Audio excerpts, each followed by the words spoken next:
Adlay is a native of Bukidnon. That's why we were one of the pioneering region in the past 10 years when Adlay was introduced as a major commodity that is alternative to rice and corn because of the food sufficiency program of the government. So Region 10, Region 2, Region 9, Region 4A, and Region 5 were considered for the implementation of the Adaptability Trial for Adlay varieties, funded by the ABAR. The prime objective of the project is to identify suitability and adaptability of Adlay varieties in the pioneering regions and to recommend which of the variety will be grown for commercial production. For Region 10, NOMIARC and Research Division for that matter, part of our proposal on top of the adaptability trial were other projects conducted for fine-tuning the package of technology of Adlay, which will be implemented in the techno-demo in the provinces, even in the commercial production. We also conducted cropping systems. So we wanted to recommend which of the companion crops will have a potential ROI in combination with Adlay, because we cannot recommend growing Adlay in prime areas monocrop. We studied Adlay with sweet potato, Adlay with soybean, Adlay with peanut. Sweet potato was the best combination. For Region 10, we already have fine-tuned package of technology. We recommended varieties in the region such as Kibwa as number 1, Gulian, Ginampay, not much with Pulot and Tapol. No? They are not well suited in our region. We recommended the best spacing. On fertilization, there is a treatment that is best with a combination of inorganic, specifically for seed production. However, if we venture into organic Adlay production, we can substitute the inorganic recommendation with organic. With the technology, we're getting in the station 4 tons and even more than 4 tons. But in the farmer's field, it's between 2 to 2.5 tons.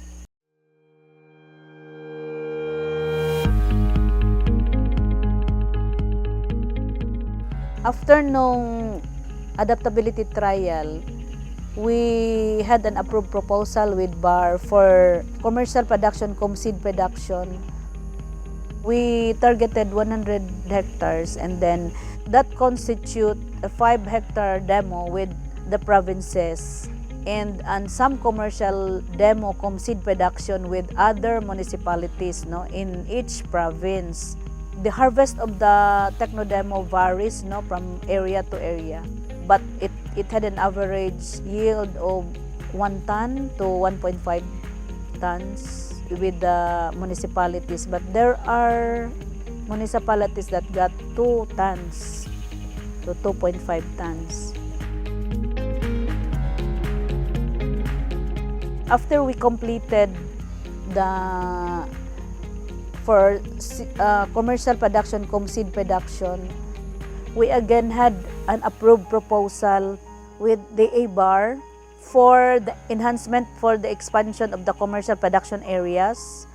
We targeted 300 hectares. One of our strategies for transferring the technology to the farmer is techno-demo. We had the techno-demo seed production plane, which we provided seeds and organic fertilizer. However, we have another program, the Plant Now, Pay Later program, for those farmers who are interested to plant. We conducted trainings how to plant Adlay on the ground, and even the value adding. We had already accomplished 100 hectares in in 2016, and for 2017, we have an ongoing 52 hectares, and we're still tracking the others who were recipient of the seeds that we distributed. There are still private persons that are implementing Adlay production in bigger areas like 7 hectares to 10 hectares. We have a strong private partner, which is Hiniliban Foundation. They have a huge target and they have their own market.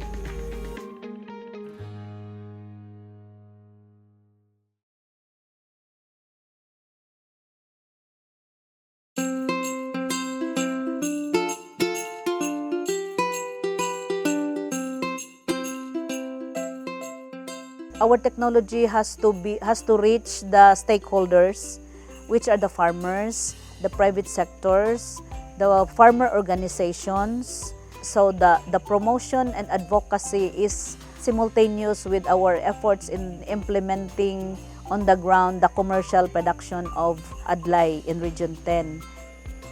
We conducted field days and we joined R&D forums. We participated in congresses where we display our products. Of course, with the products is the package of technology on production and value adding. We also advocated in the Mindanao regions adoption of Adlay to maximize the productivity, because Mindanao regions has vast areas which are potentially suited for the commercial production of Adlay.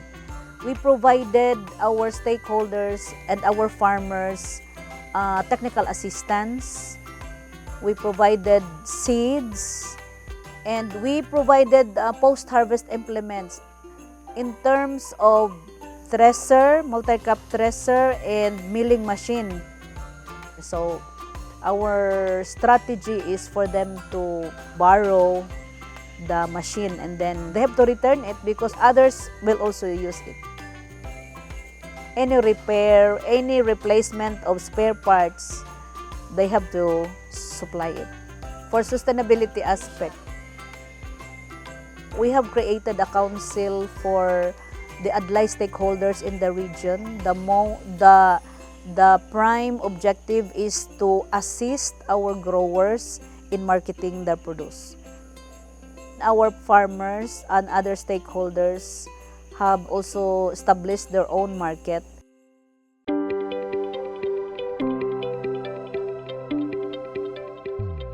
Our efforts in the region for pushing the development of Adlay as an alternative staple food for rice is not made possible without the strong support of the A10 management. LGU is one of our partner, of course. With the technology that we're providing to our farmers, we hope that Adlay will become the successful and sustainable alternative to rice production, which eventually would solve the sufficiency problem for rice in the region. Initially, we have computed that based on the activity that we did for 1 year, we have supplied 25% of the rice requirement with Adlay. Truly, the Adlay program of high-value commercial crops complements with the rice and corn program in achieving the rice sufficiency and food security of the region.